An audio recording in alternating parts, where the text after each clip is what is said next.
O que se bebe em dia de festa pode-se beber no dia-a-dia? E que ligações gastronómicas se podem fazer com o que temos no copo? Aprenda e prove com a Escola do Gosto, a Academia de Literacia Alimentar do Público. Aulas únicas com especialistas. Entre como amador e saia um pouco mais conhecedor. Não perca a próxima aula, a 18 de novembro, no Porto. Os lugares são limitados. Inscreva-se já em público.pt. Olá, bem-vindos ao Poder Público, o podcast de política do Público.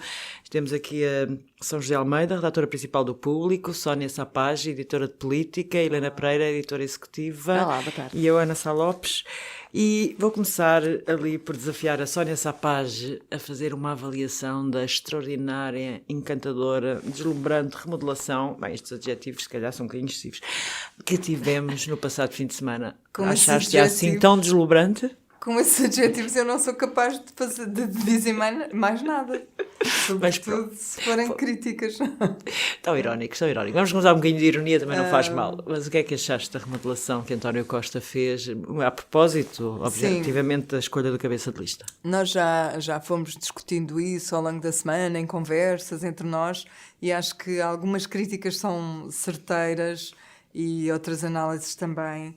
Críticas no sentido em que isto mostrou um pouco a partidarização do governo, reforçou a cota do Partido Socialista num executivo, que já tem naturalmente muitos membros do PS, e também a outra análise, de que também concordo com outra análise, de que o governo, de que reforçou o lado, digamos assim, a costela esquerda do governo, com a entrada do Pedro Nuno Santos e de algumas pessoas que ele arrastou consigo, da Câmara de Lisboa, o Duarte Cordeiro, por exemplo, não é? Este é uma vista à luz do Congresso, do que foi o Congresso do PS em maio, é de facto uma aproximação à esquerda. Mas tu não achas que há um equilíbrio, porque ao promover Mariana Vieira da Silva, que o braço direito, que não faz parte nada de todo dessa ala esquerda... Não faz parte desse grupo, mas eu não posso dizer que, pelo menos eu não entendo que ela esteja do lado direito do PS, eu não sei o que é que vocês acham. Mas... Eu acho que é do lado centrista, está com Fernando Medina, está com Pedro Marques, eu acho que eles todos fazem um pacote. Eu acho que a Mariana tem uma coisa que para ela é muito vantajosa, que ela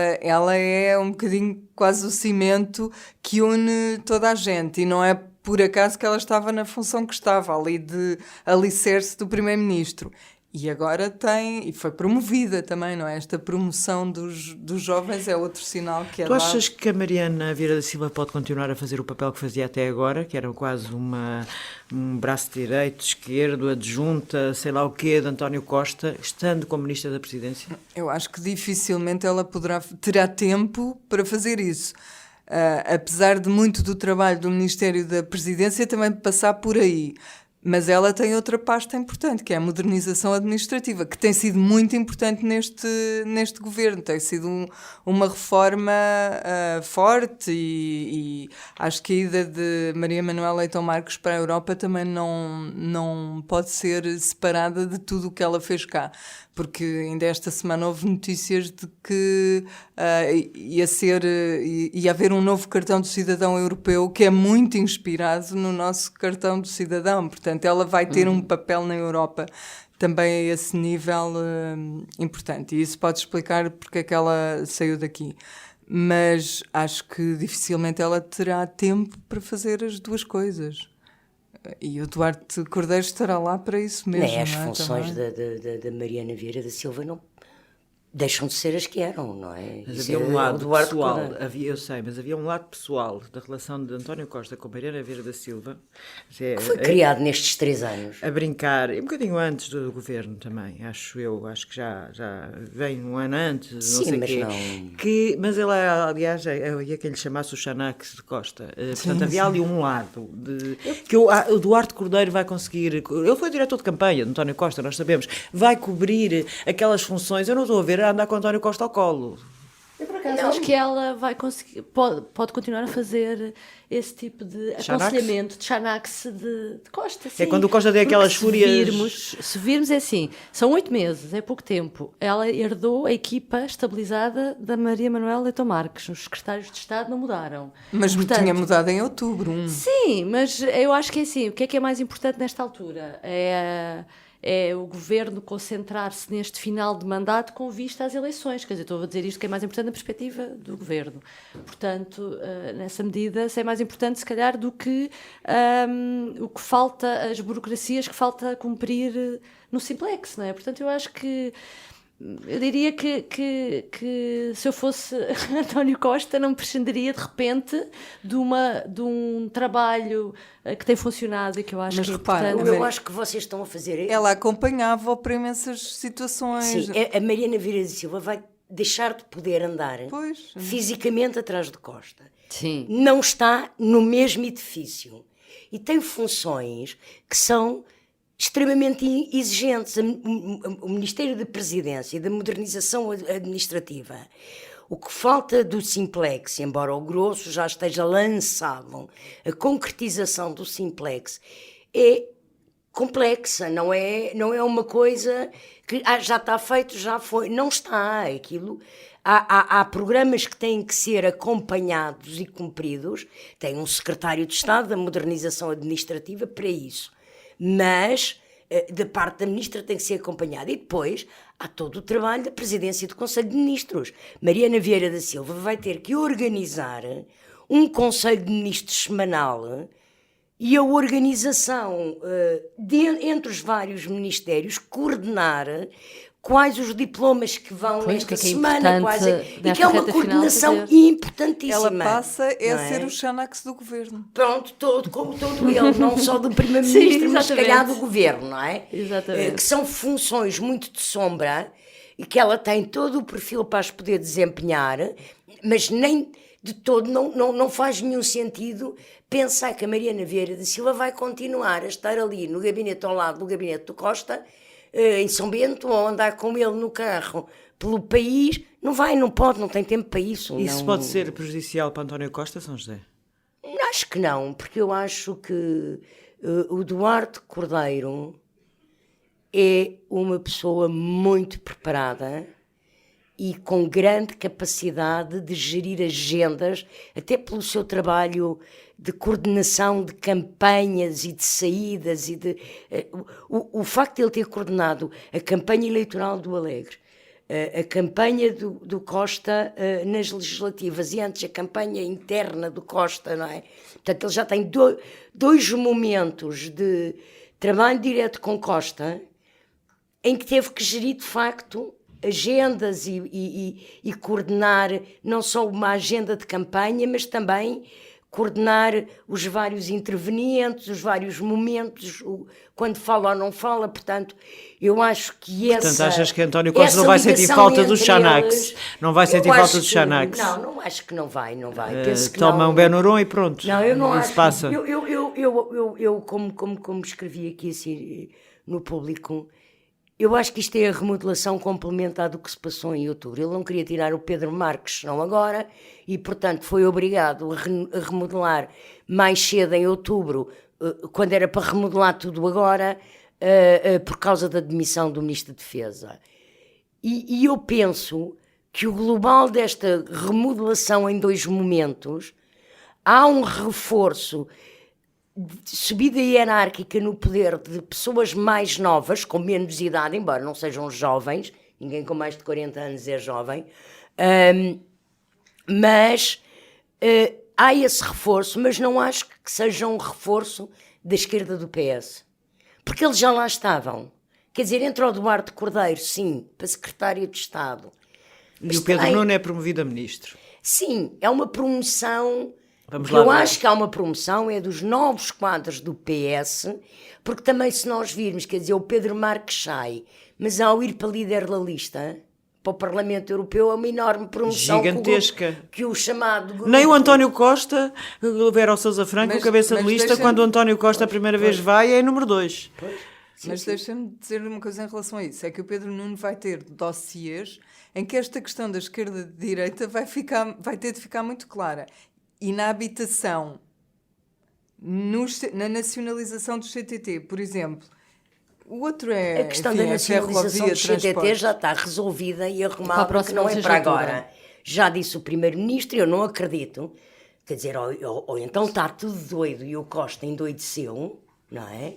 Nunca excluir a possibilidade da loucura em qualquer ser humano. Não, mas quer dizer, o Costa vai enlouquecer de vez, não é? Ficar completamente doido, porque eu não acredito que nenhum ministro, seja ele qual for, chame-se Pedro Nuno Santos ou chame-se Manuel dos Anzóis, que nenhum ministro vá fazer uma política mais à esquerda ou mais à direita ou mais para cima ou mais para baixo do que aquilo que o Primeiro-Ministro tem delineado desde o início em relação à habitação.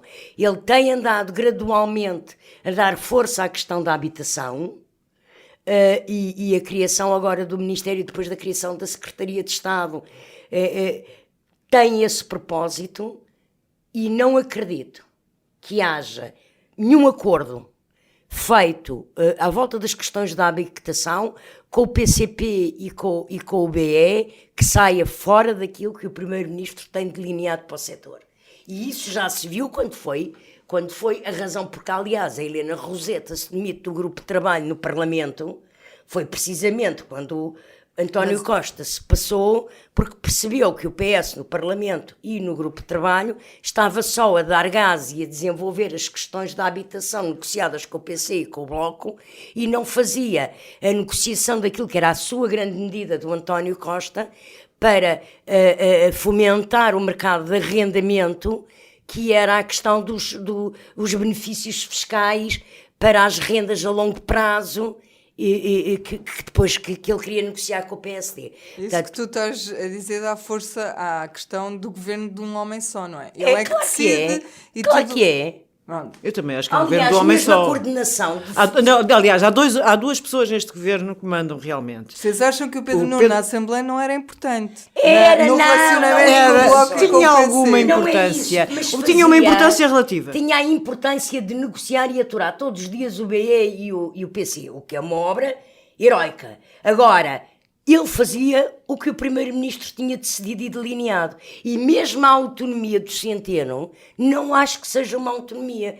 Porque o que eu me percebo destes 3 anos e meio é que a coordenação entre Centeno e Costa tem sido absoluta. Aliás, eu lembro-me na altura, ao princípio, que toda a gente berrava que demita o Centeno, demita o Centeno, demita o Centeno.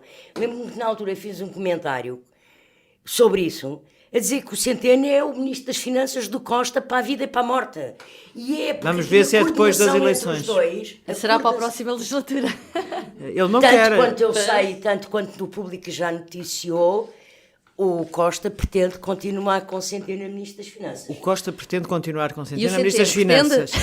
Essa é a resposta. Tu achas que o Centeno pretende, Helena? Não sei, tenho dúvidas. Por acaso surpreenderia-me que ele quisesse continuar. Mas há sinais de que ele não quer continuar. Mas são sinais, são apenas sinais. Diz-me lá uma coisa, também achas que a remodelação, deu força ao governo para ir para a campanha eleitoral, dizendo é um governo novo, não, temos imensa força, somos extraordinários? Há uma coisa que me intriga nesta remodelação, que tem a ver com isso. Eu percebo a necessidade de António Costa de promover Pedro Nuno Santos, promover uma geração mais nova do que a dele, e, por um lado, para lhes dar mais experiência política e pô-los à prova. Percebo isso tudo. Pô-los à prova. Mas, pois, exatamente. Mas a promoção do Pedro Nuno e a chamada de pessoas como Duarte Cordeiro e esta conversa que nós estamos a ter aqui, que outras pessoas têm sobre, então, mas isto é uma viragem mais deste governo à esquerda, intriga-me como é que isso será visto pelo eleitorado indeciso, que neste momento não sabe bem em quem é que quer votar em outubro. Digo isto porque normalmente os partidos do centro, o PS e o PSD, quando querem crescer, crescem ao centro, não crescem para os extremos.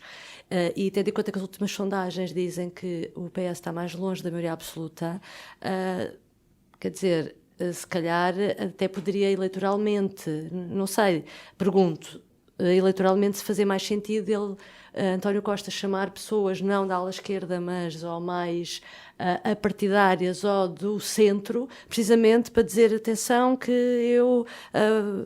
para o próximo governo vou fazer uma governação, fiquem descansados, mais alargada, mais no centro e não sujeitando mais chantagens do Bloco de Esquerda ou do PCP. E, portanto, estou curiosa para saber o efeito que este tipo de mudanças de xadrez pode trazer, porque quem gosta do Pedro Nuno também gosta do PCP ou do Bloco em algumas matérias. Não podes comparar o Pedro Nuno Santos ao PCP e ao Bloco. Quer dizer, o Pedro Nuno Santos é um social-democrata. É um social-democrata, não quer a saída da NATO, não quer sair do euro, quer dizer... Acho que estás a fazer do Pedro Nuno Santos um radical que não é? E um extremista que ele não é. Ele é um social-democrata. Mas estás a perceber, é aquela... Estou curiosa para tentar perceber qual é o efeito disto. Numa eu acho que não vai ter que... efeito nenhum. Pois... Tu achas, Sónia, que também estavas a dizer que percebes? Achas que as preocupações da Lena são... Eu percebo a preocupação dela porque faz todo o sentido, não é? Onde é que isto os vai levar? Vai levar o PS é uma tentativa de esvaziar a esquerda? De se chegar um bocadinho mais à esquerda e esvaziar os parceiros, mas não é aí que estão os votos, não é? Pois. Portanto, é uma dúvida. Os votos andam por todo lado, os votos são como os mosquitos no verão, não é? Porque é que ele não aproveita para a área do PSD? Bloco Central. Sim, do PSD, que está tão mal. E a Mariana Vieira da Silva, que é muito mais... que não tem nada a ver com a ala esquerda do PS. Exatamente, São José de Almeida. Sim. É isso mesmo. Promoveu aqui há 4 meses a Graça Fonseca, que não tem nada a ver com a ala esquerda do PS, nem com o Pedro Nuno. A questão aqui é Foi buscar o Gomes Cravinho, que sendo militante do PS há uma data de anos, não é da ala esquerda do PS. Portanto, tu tiveste a entrada de vários ministros que equilibram completamente o pseudo-esquerdismo do Pedro Nuno Santos, coitado, que não tem nada de esquerdista. O que é que ele vai fazer nas infraestruturas? Então, um rótulo que não condiz. Não, ele é da ala esquerda do PS, agora, obviamente. Tá bem, mas ele é a ala esquerda do PS, mas ser a ala entre ele e o Augusto Santos Silva há todo o mundo. Sim, pois há, como há entre ele e a Mariana Vieira da Silva, por exemplo. Agora... O Pedro Nuno Santos não é o Bloco de Esquerda, claro muito menos é o PCP, não tem nada a ver. Claro que não. Agora, eu concordo com a São José de Almeida. Isto suscita-me outra questão, que é, nós estamos sempre a criticar Rui Rio, porque parece que tem um pacto de não agressão com o Costa e agora parece ao contrário, não é? Que é o Costa que tem um pacto de não agressão. Engraçado, sim. Mas não me parece nada disso, por acaso. mas vamos passar. Era uma provocação. Uma provocação. Vamos passar. E também acharam a moção de censura. A moção de censura do CDS, achaste uma provocação a quem? Ao PSD? Claro. Até vos vou contar uma coisa que estava há bocadinho a ler, a ver, que é. Não fui a única, acho eu, que o jornal Voz da Galícia, o espanhol, fez uma pecinha sobre a moção de censura do CDS e diz que a líder do CDS arrebatou a liderança da oposição em Portugal. Portanto, visto do lado de lá da fronteira, também pareceu uma guerra à direita, que foi a crítica que fez o Primeiro-Ministro. E o que é que tu achaste do PSD, primeiro ter criticado ou ter desvalorizado a moção e depois ter acabado a votar ao lado do CDS? Acabou a votar ao lado do CDS, mas do debate do lado do PSD manteve essa vergonha, acho eu, essa vergonha inicial, porque... o líder parlamentar teve calado, os deputados, só falaram 3 deputados no CDS, por exemplo, falaram todos os deputados. Houve uma altura que fizeram, como se disse no debate, uma bateria de perguntas, falaram todos. E o PSD guardou 7 minutos e 12 segundos no fim do debate. Guardou não, porque não servem para nada, mas não os usou. Portanto... Pois. Sim, acho Helena, o que é que tu achas da moção? Primeiro, o CDS anuncia a moção de censura em cima da primeira convenção do Conselho Estratégico do Rio, de Rui Rio. E nessa altura o PSD não quis responder porque achou que não queria ir atrás da agenda imposta pelo CDS. E eu acho que esteve bem, quer dizer, não quiseram dizer qual era a sua posição, deixaram passar 2 dias e depois disseram que votavam a favor. Acho que era a única coisa que deviam fazer, era a única alternativa. Surpreende-me, contudo, depois no debate, não terem aproveitado, ficaram-se uma espécie de amuados e disseram, não vamos dar ter mais gás, mais tempo de antena, quando as regras democráticas não são assim, quer dizer, há uma moção de censura no Parlamento e o que se exige aos partidos é que naquele momento sejam claros sobre o que é que discordam, o que é que têm a apontar, e é uma oportunidade que não deve ser desperdiçada, deve ser aproveitada pelos partidos, é a obrigação deles fazer isso, e portanto aí achei mesmo de desrespeito com todas para todas as pessoas que ainda se preocupam com a política e que vão votar e que esperam que as pessoas em quem elas vão votar que se esforcem um bocadinho. Aí, eu não sei se isto acontece muitas vezes, deixar 7 minutos e 12 segundos. Não, e a própria forma foi. Eu acho que isso é um pormenor que nem. É um pormenor. Não, estou a dizer, não é só os 7 minutos. A partir do momento. Mas não é só os 7 minutos, é também não ter falado do líder parlamentar, as pessoas que eles escolheram, a estratégia do PSD para o debate. A estratégia do PSD foi, sem poder estar contra a moção de censura contra Costa, porque senão era incoerente e ia estar a pôr-se ao lado de Costa, foi desvalorizar a moção de censura do CDS. E tudo isso serviu para desvalorizar. Achei infantil. O que é que tu achaste, José? Da moção de censura? Eu acho que todos eles estiveram perante a moção de censura a fazer o jogo que tinham que fazer, o jogo político, democrático, no bom sentido, a defender as estratégias que mais servia a cada um deles. A Cristas, neste momento, porque o Costa tinha remodelado, Costa deu início à campanha eleitoral, quer para as europeias, quer para as legislativas, com esta remodelação, e Cristas foi atrás, ainda por cima tinha tido o Congresso do Aliança, que lhe estava atravessado com um discurso que ela não se tinha lembrado, não sei, ou não sabia, não sei se poderia ir por aí, mas que vai buscar eleitorado, pode ir buscar eleitorado ao CDS, portanto ela tinha que marcar o momento e partir também ela para a campanha. O PSD teve que fazer a mesma coisa, não é? Quer dizer, gerindo uma situação que lhe era incómoda, mas também a mesma coisa. O Primeiro-Ministro fez o mesmo. E o PCP e o BE tiveram que fazer o mesmo. Portanto, eu acho que o que se passou no Parlamento na quarta-feira foi o início da campanha eleitoral, com eles todos a posicionarem-se com uma coisa claríssima para mim, que está para mim cristalina na política portuguesa, que é a bipolarização. Mas olha, assim sente, qual foi a posição do PSD? A posição do PSD foi dizer que está contra o governo, que está no campo da direita, mas também não dar muito gás a um momento que formalmente era do CDS. Bem, terceiro tema, salário mínimo na função pública foi aprovado e é maior do que o salário mínimo que está consensualizado para o privado. O que é que achas sobre isto, Sónia?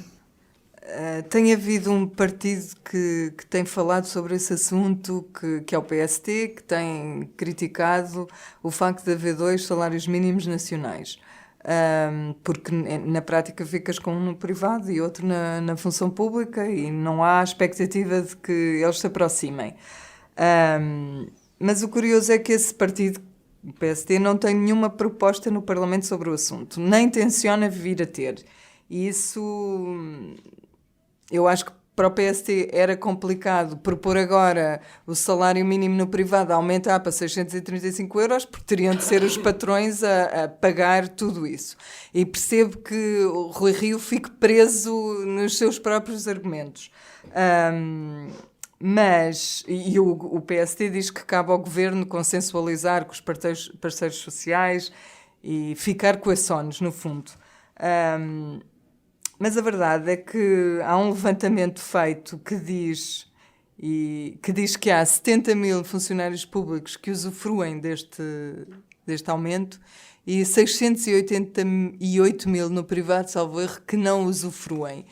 E isso, de facto, é uma questão. Acho que é de pensar mesmo nisso, se faz sentido haver 2. Porque eu não sei o que é que vocês pensam disso, mas o Estado pode dar o exemplo, mas de que é que serve? Os patrões não são obrigados a ir atrás, não é? O que é que tu achas que faz sentido haver um salário mínimo no público ou no privado? A verdade é que o patrão-Estado pode decidir e decide em discussão com os sindicatos. Sim. Deixa-me só voltar. A posição de Rui Rio, eu estava curiosa para saber como é que ia evoluir, porque ficaria surpreendida se ele viesse exigir aos patrões, aos empresários, que subisse o salário mínimo do setor privado, não é? Que não seria muito usual um líder do PSD um partido de vir com direita. vir com esse discurso. No caso do salário mínimo, eu acho que terá sido Centeno. Centeno deve ter feito contas e tinha 50 milhões para dar, diz que não tinha mais do que 50 milhões para dar à função pública nos aumentos que estão a ser negociados, que é muito pouco, e portanto devem ter achado que podiam arranjar algum tipo de medida para agradar aos funcionários públicos que não tivesse um grande impacto.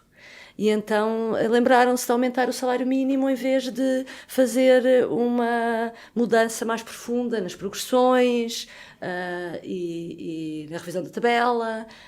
Acho que foi isso. São José, mas esta é uma boa medida, o aumento do salário mínimo na função pública? Eu acabava com a diferença de salário mínimo entre função pública e privada. Acho que não faz sentido nenhum. Aliás, eu acho que em Portugal há um sistema completamente arcaico de privilégio dos funcionários públicos que não faz qualquer sentido. Semana passada falámos à volta da ADSE, não faz qualquer sentido. Continua a ser uma democracia em que há cidadãos de primeira e cidadãos de segunda. Há os funcionários públicos que têm situações de privilégio, têm um salário mínimo mais alto, têm um sistema de saúde... Para o qual pagam. Para o qual pagam. Para o qual pagam, mas está bem, mas tu também pagas o Serviço Nacional de Saúde que os privados usufruem com os teus impostos. E os funcionários públicos também, com os impostos deles. Quer dizer, isso eu defendo a unificação dos sistemas num só, e acho que o salário mínimo para a função pública não puxa por nenhum privado. Nunca vi nenhum privado ter como referência os salários da função pública para aumentar, não, tem o salário mínimo dos privados. Mas eu também acho que não é um exemplo que funciona. Acho que não faz sentido nenhum continuarmos a ter um sistema com cidadãos de primeira e cidadãos de segunda. Daqui a bocado vamos perguntar, então, mas quem é que paga o imposto de palhota no meio disto tudo, não é? Funcionários públicos são cidadãos de primeira? Os funcionários a colocar os funcionários públicos nos cidadãos de primeira? São. Ao nível dos privilégios que têm como trabalhadores do Estado, são. Mas tem a semana de 35 horas, eu não tenho. Tem uma série de privilégios, tem uma garantia de emprego. Mas ainda bem que têm, não é? Está bem, eu não estou a dizer que não acho bem, não estou a dizer para tirarem. Agora, acho que o sistema deve ser unificado. Atenção que estes E a concertação social, os patrões deste país não morrem se tiverem que pagar 635 euros por mês a cada trabalhador de salário mínimo, em vez dos 620, ou lá o que é o do privado. Mas, atenção, porque esses 635 para o público são por 35 horas semanais. No privado seriam sempre 40. Portanto, isso faria sempre diferença pago à hora. São 620 por 40. Para 40 horas. Minhas queridas, agora queria perguntar aqui à Helena se há alguma coisa nesta semana, alguma coisa que tu gostavas que te explicassem melhor. Olha, eu gostava de saber, tenho muita curiosidade, eu gostava muito de saber o que é que Arménio Carlos e António Costa conversaram aqui há dias. Houve uma reunião dos dois em São Bento. Não foi dito nada de extraordinário sobre isso, mas acontece que depois dessa reunião o governo pediu à PGR para se pronunciar sobre a greve dos enfermeiros. Houve um parecer a dizer que a greve era ilícita e ilegal e não só viu a CGTP queixar-se, houve o governo a decretar a requisição civil no caso dos enfermeiros e não vimos a CGTP a acusar o governo de estar a abafar o protesto dos trabalhadores e, portanto, era isso que eu gostava de saber. É que há uma coisa que nós nos esquecemos, há uma coisa que nós esquecemos imensa. A CGTP é um dos grandes braços, é um membro efetivo da chamada geringonça e às vezes as pessoas esquecem-se deste dado, mas basta olhar para os comunicados então do primeiro ano e do segundo ano, como a própria CGTP reivindicava esse estatuto. São José, alguma coisa que tu querias que alguém te explicasse melhor? Eu gostava de perceber, que alguém me explicasse, porque é que o Presidente da República destacou uma equipe médica para apoiar, para monitorizar, para acompanhar um líder sindical que decide entrar em greve da fome. Não consigo perceber nas competências que conheço da Presidência da República, acho que não conta a assistência médica. Mas conta o afeto. Mas conta o É uma afeto. forma de afeto. Pois, não sei, acho, quer dizer, não consigo perceber, gostava que alguém me explicasse. Ok, bem, acabou o Poder Público esta semana. Para a semana cá estaremos São José Almeida, Sónia Sapage, Helena Pereira e eu, Ana Sá Lopes. Até para a semana. Até para a semana. Até para a semana. O que se bebe em dia de festa pode-se beber no dia a dia? E que ligações gastronómicas se podem fazer com o que temos no copo? Aprenda e prove com a Escola do Gosto, a Academia de Literacia Alimentar do Público. Aulas únicas com especialistas. Entre como amador e saia um pouco mais conhecedor. Não perca a próxima aula, a 18 de novembro, no Porto. Os lugares são limitados. Inscreva-se já em público.pt.